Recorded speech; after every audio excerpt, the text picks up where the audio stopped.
আসসালামু আলাইকুম। আমি একটা রেসিপি নিয়ে হাজির হলাম। সেটা হচ্ছে আজকে আমি বানাবো গরুর মাংসের কিমা।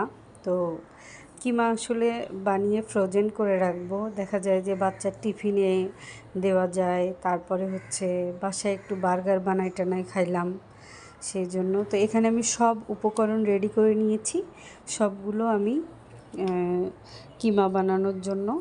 তো এখানে প্রথমেই দেখতে পাচ্ছেন কিমা, এই তো গরুর মাংসের কিমা করে নিয়েছি খুব ভালোভাবে।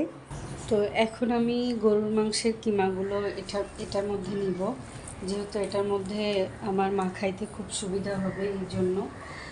তো তারপরে নিয়েছি হচ্ছে পরিমাণ মতো পেঁয়াজ, কাঁচামরিচ কেটে নিয়েছি, যেহেতু ঝাল ঝাল কিমা খেতে একটু মজা লাগে সেই জন্য। আর এখানে হচ্ছে আদা পেস্ট, জিরা, রসুন পেস্ট সব কিছু নিয়েছি।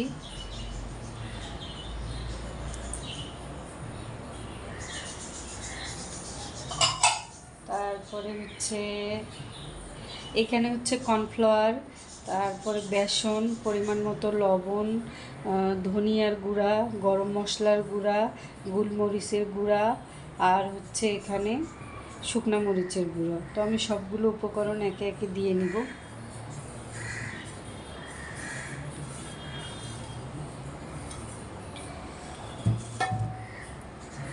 তারপর এখানে একটা দেব হচ্ছে ডিম।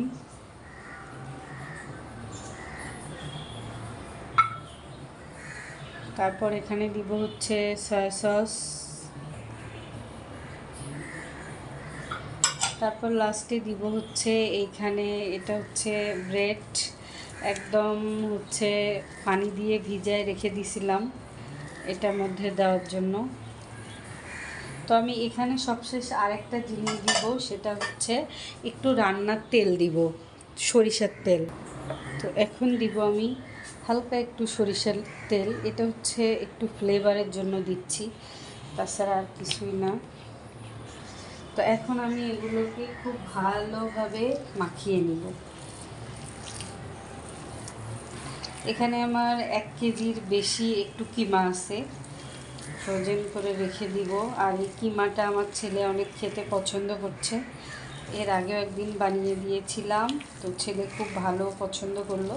তো চিন্তা করলাম তাহলে বিকালের নাস্তাও হবে আমাদের, এই জন্য বানিয়ে রাখছি।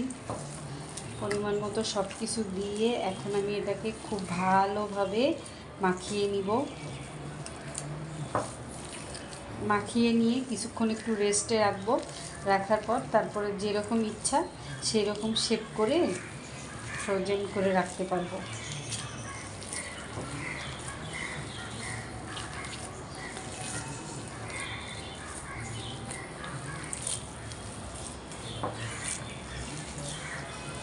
সব কিছু উপকরণ দিয়েছি।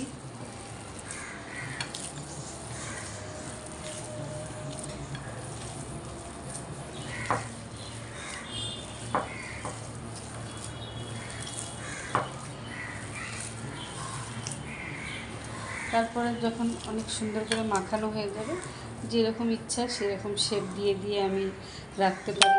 এমনভাবে শেপটা দিব যাতে একটা বার্গারের মধ্যেও জানি হইতে পারে, সেইভাবে শেপটা দিব এইভাবে। তো এখন আমার মাখানো হয়নি, আরও বেশি করে মাখাইতে হবে। মাখায় আমি রেস্টে রেখে দিব। গরুর মাংস কিমা কার কার খাইতে ভালো লাগে? আমার অনেক ভালো লাগে, আসলে এটা সবারই ভালো লাগে। একটু লাল লাল করে ভাজি করলে আরও তো মজা, সসের সাথে খাইতেও মজা।